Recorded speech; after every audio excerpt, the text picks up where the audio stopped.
Olá! Hoje vamos iniciar um maravilhoso estudo da Bíblia. Está animada, Sofia, para aprender mais sobre o livro sagrado? Olá, Lucas. Estou sim. Qual o tema que iremos estudar?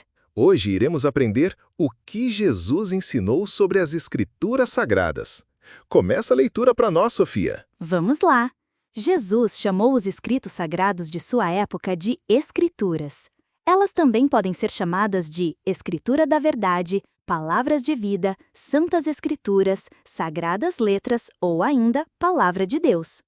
Popularmente é conhecida como Bíblia Sagrada.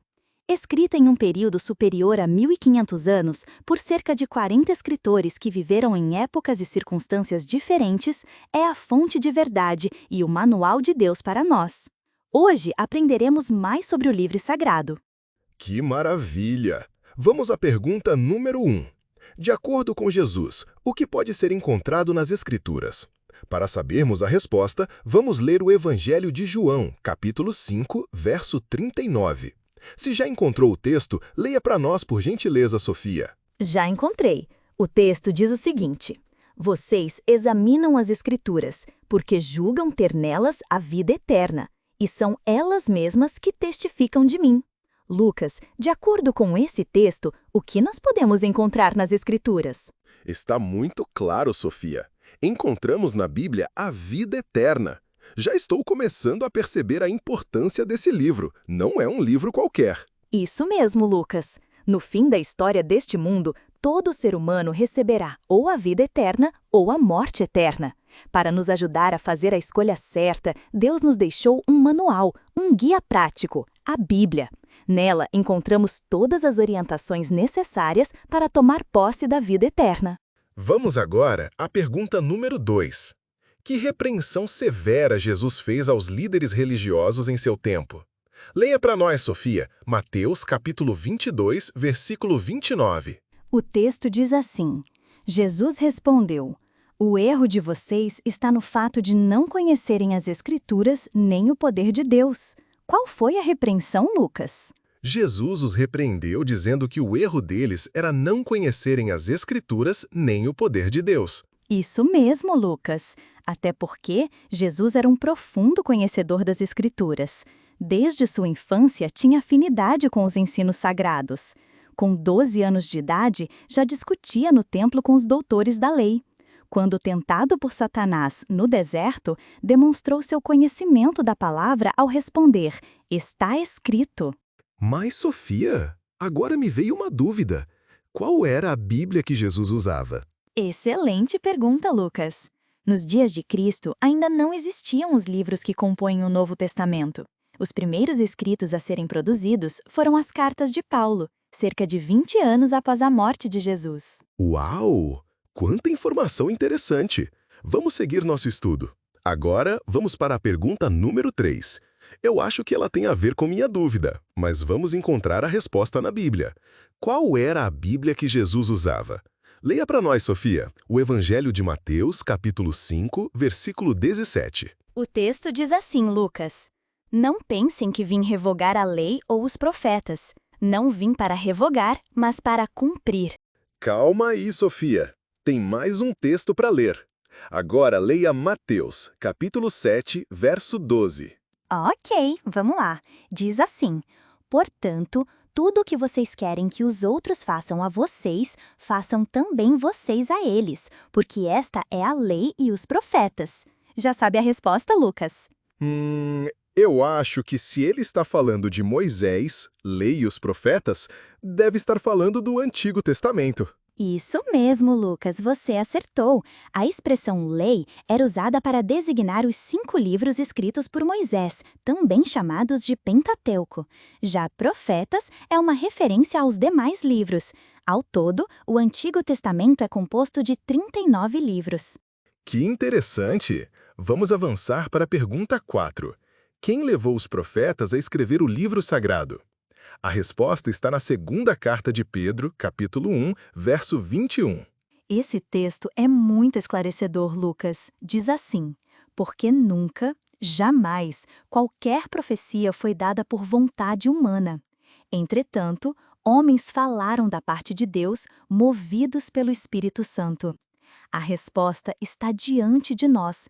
Quem levou os profetas a escrever a Bíblia, Lucas? O Espírito Santo, sem dúvida alguma, Sofia. Resposta correta, Lucas. A Bíblia foi produzida por cerca de 40 escritores inspirados pelo Espírito Santo. Por isso, Deus é seu autor. Foi ele quem escolheu e inspirou esses homens santos para registrarem as histórias, ensinos e conselhos que deveriam ser preservados para as gerações futuras. Ele não só inspirou os profetas, Jesus disse que ele também nos conduziria a toda a verdade e nos faria lembrar das coisas ensinadas por Jesus. Logo, ele é o autor das Escrituras e também o professor.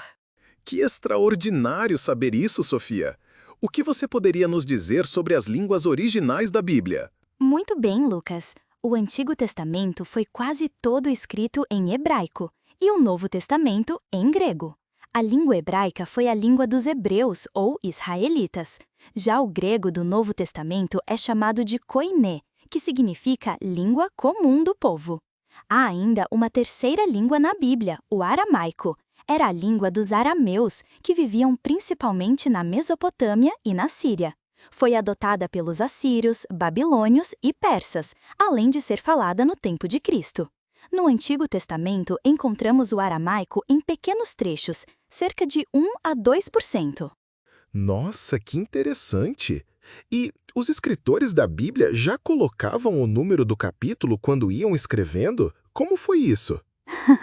Não, Lucas. A divisão em capítulos usada nas edições modernas da Bíblia tem sido atribuída a Stephen Langton, arcebispo de Cantuária e professor da Universidade de Paris, falecido em 1228. Já a divisão em versículos numerados foi feita por Robert Estienne, famoso impressor francês do século XVI. Ele fez a separação numérica dos versículos do Antigo Testamento em 1548 e do Novo Testamento em 1551. Esses homens ajudaram bastante. Seria bem mais difícil encontrar os versos da Bíblia. Vamos agora à pergunta número 5. Prepare sua Bíblia, Sofia. Segundo Jesus, qual é a fonte da verdade? A resposta está no Evangelho de João, capítulo 17, verso 17. Leia para nós, por gentileza. Vamos lá. Diz assim: santifica-os na verdade. A tua palavra é a verdade. Isso significa que a verdade está na palavra de Deus. É isso mesmo, Sofia.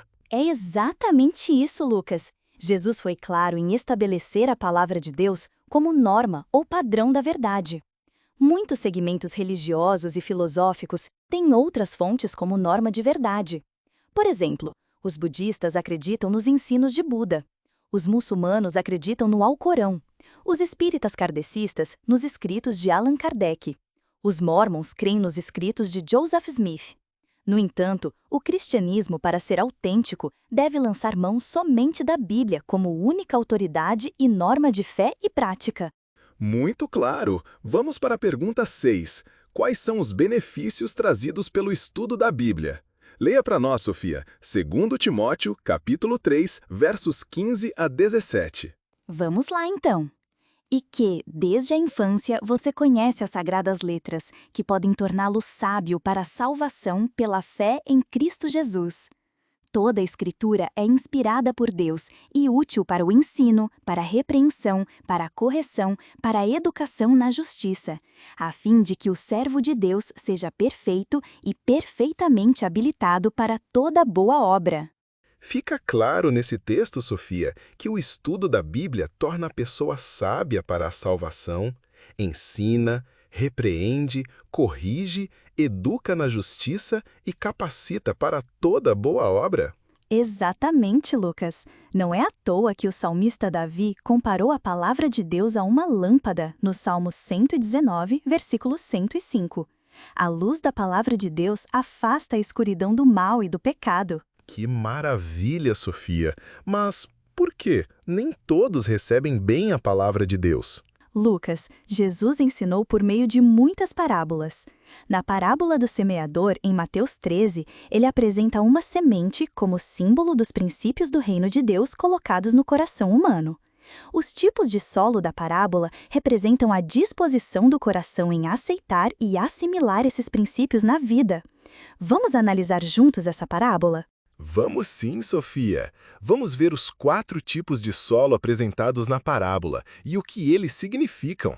Vamos começar pelo primeiro solo.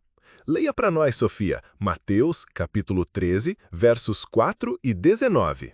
Diz assim, verso 4: E, ao semear, uma parte caiu à beira do caminho e, vindo as aves, a comeram.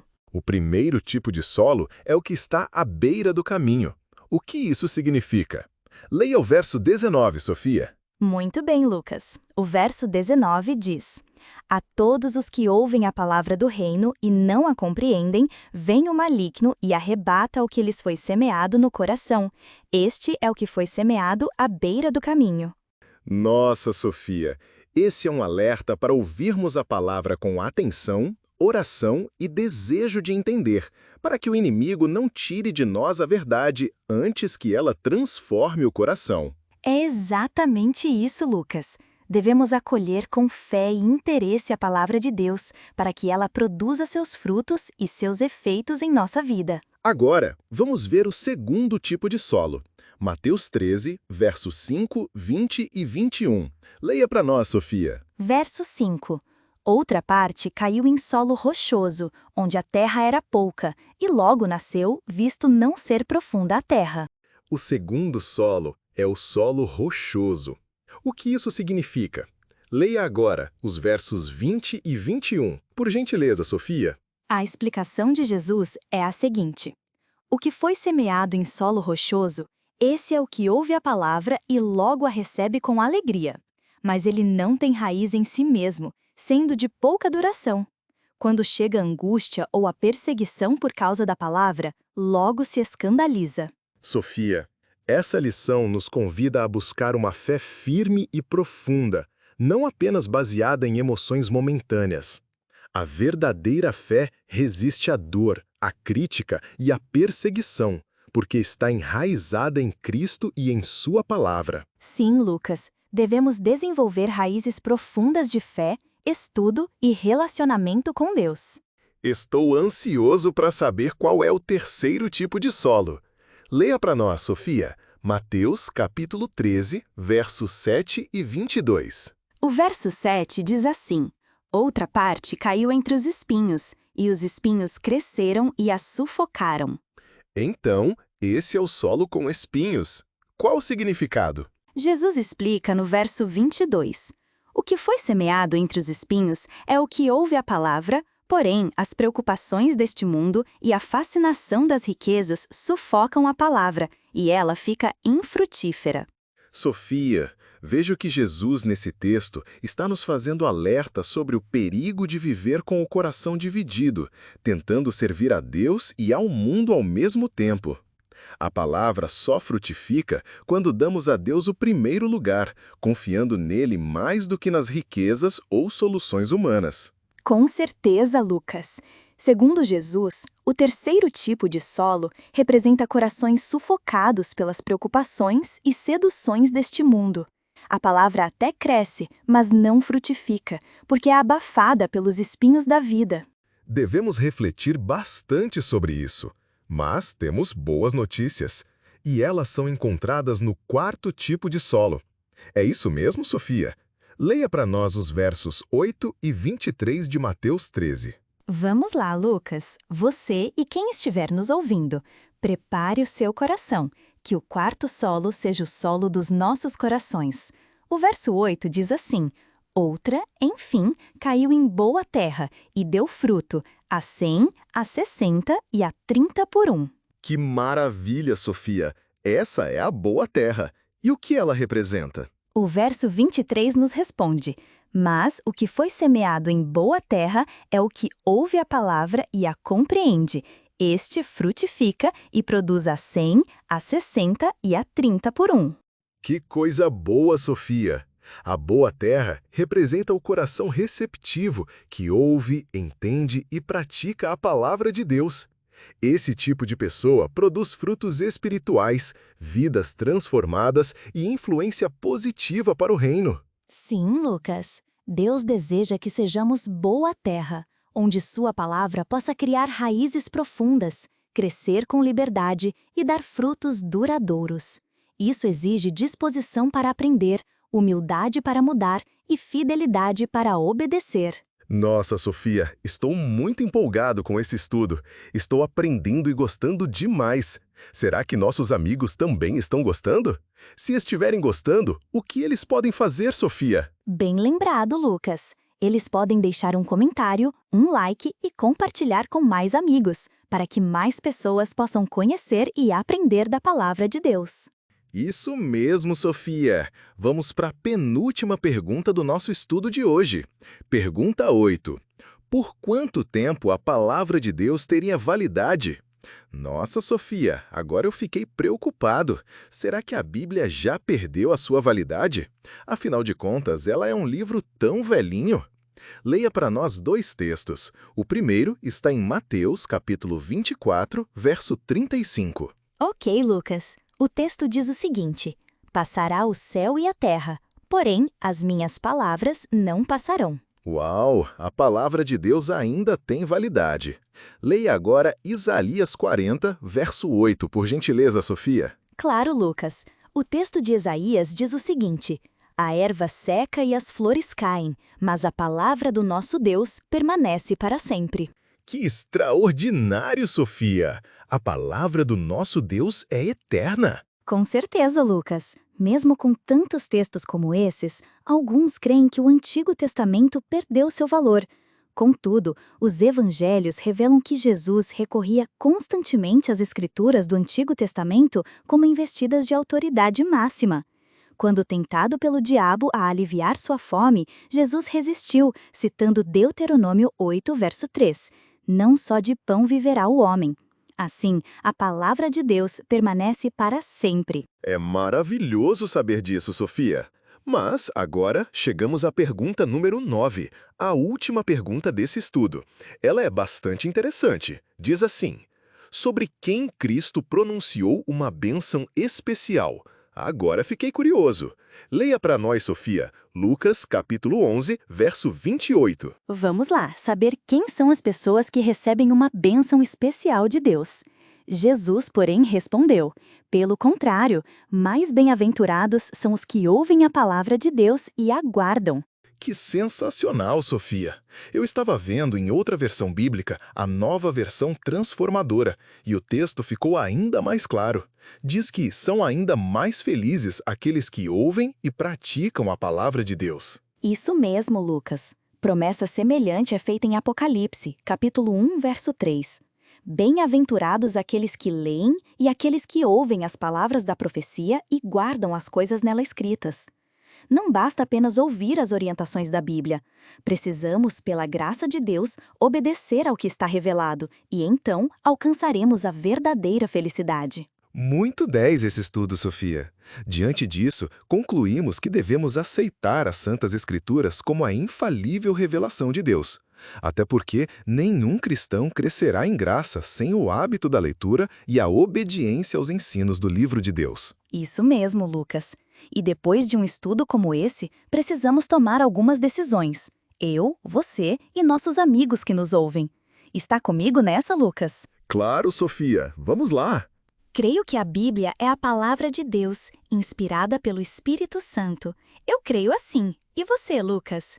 Estou contigo, Sofia. Também creio. E acho que nossos amigos também estão, no seu coração, reafirmando essa verdade. Ótimo, Lucas. Segunda decisão. Desejo aceitá-la como regra de fé e prática. Com certeza, Sofia. Maravilha! Eu também.